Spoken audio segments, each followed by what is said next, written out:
Bolalarga katta sonlarni hisoblashni atigi 1 daqiqada o'rgatish mumkin. Misol uchun 4832 ni 2 ga bo'lishni.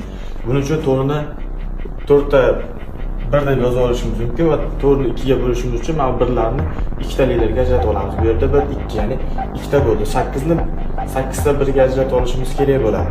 Va har 8 ni 2 ga bo'lishimiz uchun har bittasini ikkitaliklarga ajratib olishimiz kerak bo'ladi. Va natijada 1 2 3 4 va natijada 4 ni yozib qo'yishimiz kerak bo'ladi. Xuddi shunday 3 ni 2 ga bo'lishimiz uchun buni 3 ta 1 ga ajratib olishimiz kerak bo'ladi va 3 ni 2 ga bo'lganimizda bizga bitta ikkitalik bo'lar ekan. Bitta ikkitalik bo'lgani uchun bu yerga 1 ni yozib turishimiz kerak bo'ladi. Ortda qolgan 1 ni bu yerga yozib turamiz va natijada 12 hosil bo'ldi. Endi 12 ni 12 ta 1 deb yozib olamiz. Va endi 12 ni 2 ga bo'lishimiz uchun har bittasini ikkitaliklarga ajratib chiqishimiz kerak bo'ladi.